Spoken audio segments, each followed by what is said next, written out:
channel. I'm Solid Assassin 36. Today, I'd like to talk about something that bugs everyone, and that's the ranking system.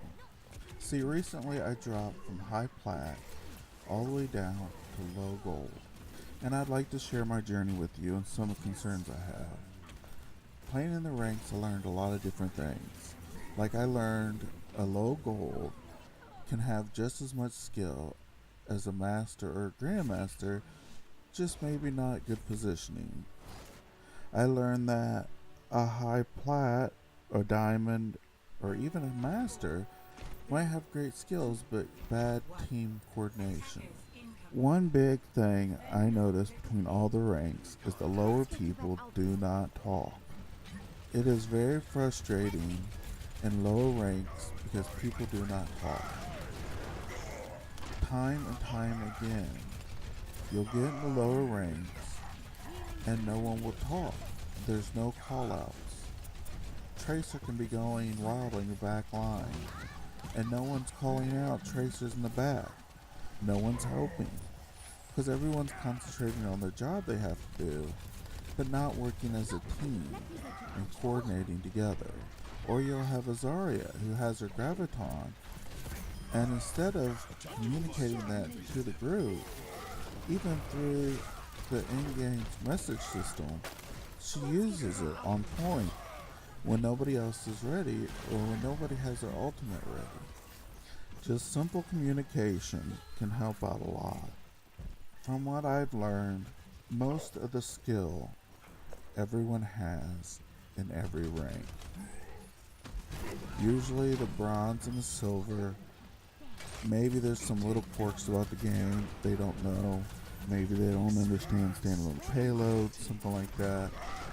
Yeah, the bronze and the silvers, there's some work that can be done to get them up. But from gold above, most of that's a little bit different. Gold and platinum, I feel, are people who are stuck in a ring. They just don't know what they're doing wrong. Maybe they have bad positioning. Maybe you have Lucio that jumps in the front line and tries to DPS or tries to boop someone off. Instead of staying back and maybe taking a lesser role to be able to heal the group or lose a member and still be able to function. Or have that Mercy who, instead of rushing in immediately to res someone who pushed in too far, she stays back and waits. But all in all, I think gold and platinum have the skills, but just don't have either the positioning or the coordination, because they don't do a lot of call outs. When you start getting into the diamond and the master, that's when you start getting into the real core game.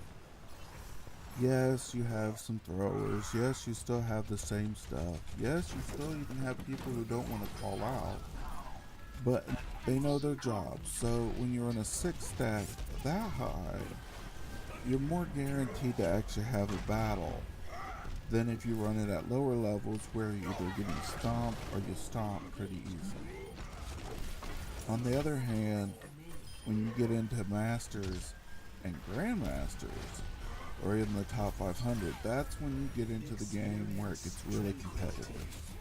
Up until then, most of it's just flopping around. You're like a fish out. Let's say you go into a gold comp game and you want to fill.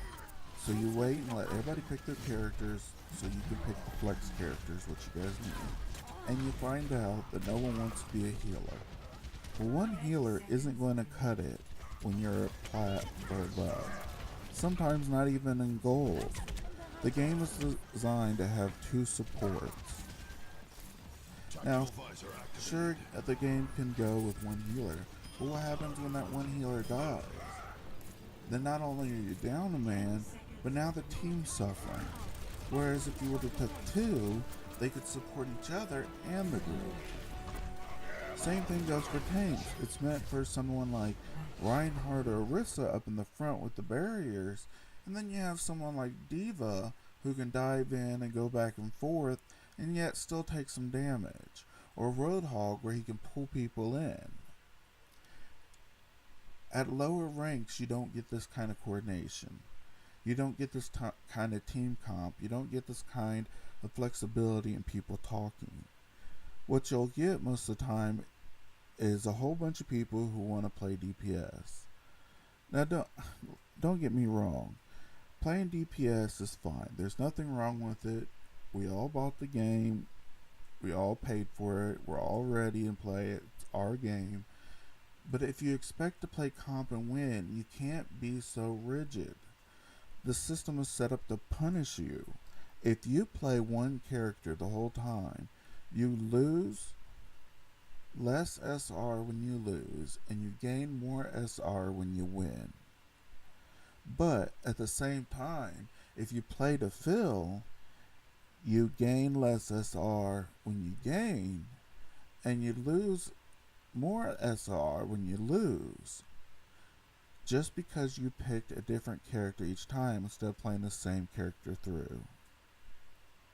Another bad problem with the ranking system is it doesn't reward healers. I know it's a meme about Genji, need healing. I understand. But it's so true that not a lot of people play healer. A lot of people who get into groups don't want to play healer. They don't pick healer. They usually play healer with their friends or something, but you don't have a lot of main healers to set up a group. And that's part of the problem. Is the ranking system sets it up to where no one wants to be healer. When you play healer, you seem to get less SR when you go up, and you lose more when you go down. Because a healer who's doing their job might only have gold heals instead of gold and DPS or gold and objective time, now all of a sudden you're getting punished for playing healer. Same thing goes with the passive tank. If you get a tank who's not doing a lot of DPS, they're not really charging in the battle, the tank gets punished. That's why you look on the ladders and you see most of the people playing them are DPS. The ranking system is really screwed up. Do I have a better solution? Not really. But at the same time, I don't feel they should punish people for playing a healer. Me and my son both played the same games together for 3 seasons in a row. All 3 seasons, he got the diamond. All 3 seasons, I got gold first, and then I ended up working my way up to plat. That can't be fair. It just can't be right. That right there just shows the difference. Yes, my son can carry DPS, but if I can't keep him alive, being the only healer, it doesn't matter. He's not going to last long. And this is the kind of stuff we find in matchmaking. Well, thanks everybody for listening to my rant. If you like this video, like and subscribe. And I'll catch you in the next one. And as always, stay frosty.